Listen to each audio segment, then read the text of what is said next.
बिस्मिल्लाहिर्रहमानिर्रहीम, अस्सलाम वालेकुम। मैं हुसैन इकबाल हूँ, आप मेरा यूट्यूब चैनल देख रहे हैं। तो जनाब,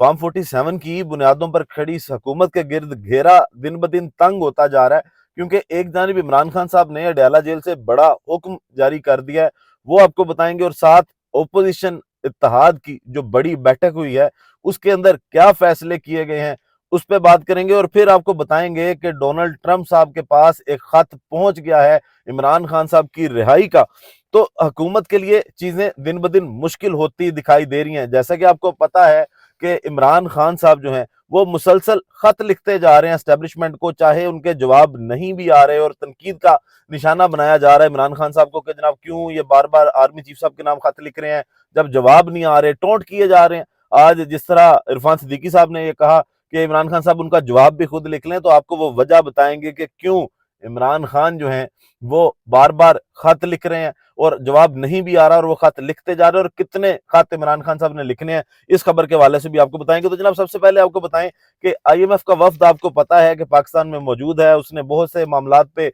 जायजा भी लेना है, रूल ऑफ लॉ की बात कर रहा है, इलेक्शन कमीशन के जो सिकंदर सुल्तान राजा साहब हैं चीफ इलेक्शन कमिश्नर, उनसे भी मुलाकात करनी है। नजीर भट्ट साहब चेयरमैन नैब जो हैं, उनसे भी उन्होंने मुलाकात करनी है, और चीफ जस्टिस साहब से तो मुलाकात उनकी हो गई है। अब इस तरह के माहौल में जब आईएमएफ ने जाके सारी रिपोर्ट देनी है, और अमेरिका के अंदर अभी तक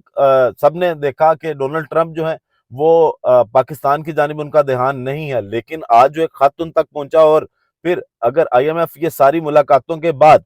जाकर वहां पे जायजा लेती है कि पाकिस्तान का अब आगे क्या करना है, तो यकीनन वहां से हो सकता है कि पाकिस्तान को ये आईएमएफ के वफ्द की जानिब से कोई बड़ा झटका सुनने को मिले। अब जनाब, सबसे पहली बात करें कि इमरान खान साहब ने हुक्म क्या जारी किया। इमरान खान साहब ने जब आज उनको वकला ने, उनकी लीगल टीम ने बताया कि आज चीफ जस्टिस साहब की मुलाकात हो गई आईएमएफ वक्त से, तो उमर अयूब साहब के नाम उन्होंने ये हुक्म जारी किया है कि आपका एक डेलीगेशन आईएमएफ डेलीगेशन से मिले और जाके उनको एक डोजियर फराहम करे, वही डोजियर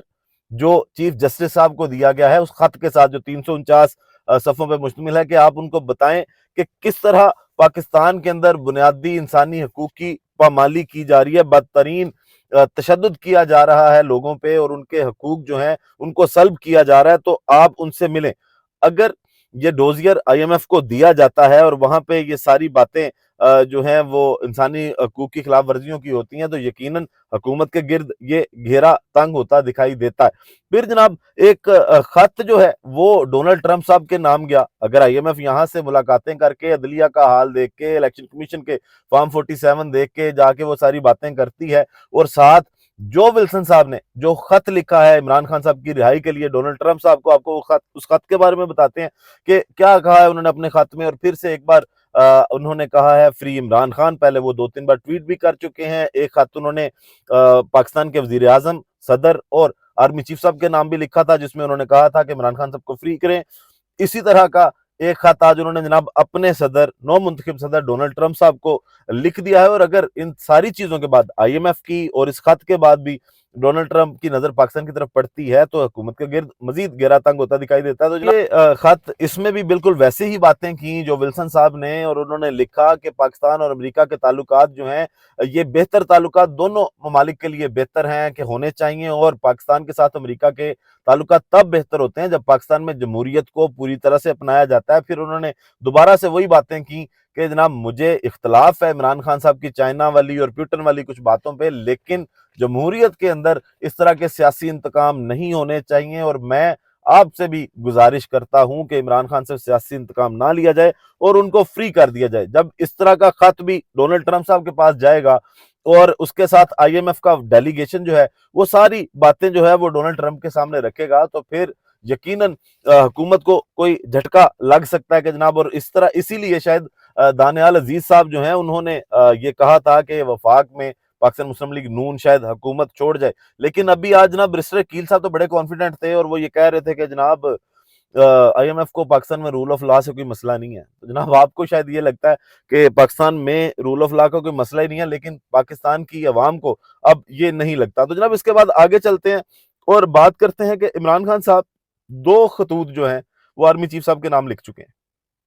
और तीसरा खत जो है वो तैयार है। और اس پہ مذاق بھی عمران خان صاحب کا اڑایا جا رہا ہے کہ جناب عمران خان کیوں آرمی چیف کو خط لکھ رہے ہیں جب وہاں سے رسپانس نہیں آ رہا ہے۔ عرفان صدیقی صاحب کی جس طرح آپ کو بات بتائی کہ انہوں نے بھی طنز کیا کہ عمران خان صاحب خود ہی ان خطوط کا جواب بھی لکھ لیا کریں۔ اب جناب عبد الودود صاحب ہیں، ڈاکٹر عبد الودود صاحب صحافی ہیں، ان کے مطابق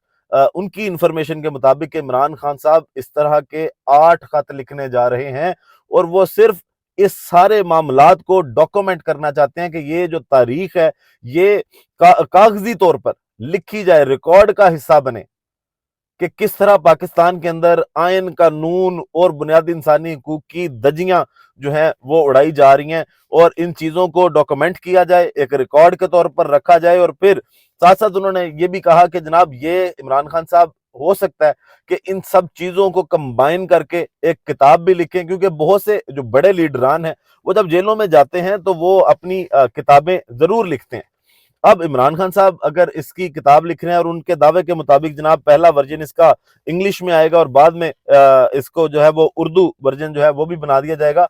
اب اگر یہ ساری مشکلات آپ ایک سائیڈ پہ رکھیں، حکومت کو بیرونی اور اندرونی پریشر جو ہے اس کا سامنا کرنا پڑتا ہے کہ اگر ٹرمپ صاحب بھی دیکھتے ہیں، آئی ایم ایف سے بھی ان کو تھوڑا سا دباؤ آتا ہے کہ پہلے جو کچھ آپ نے اس نظام کے ساتھ، اس عدلیہ کے ساتھ، اس الیکشن کے ساتھ، پاکستان کی عوام کے ساتھ کیا ہے اس پہ نظر ثانی کریں، اس کے بعد جو ہے وہ آپ کی معیشت کی بات کریں گے تو یقیناً حکومت تو اس کا کوئی جواب نہیں دے سکتی، کیونکہ آج تک یہ کسی بھی پلیٹ فارم پہ یہ جواب نہیں دے سکے۔ اگر یہ دے سکتے ہوتے تو یہ عمران خان صاحب کے مطالبات کے مطابق جو ہے وہ جوڈیشل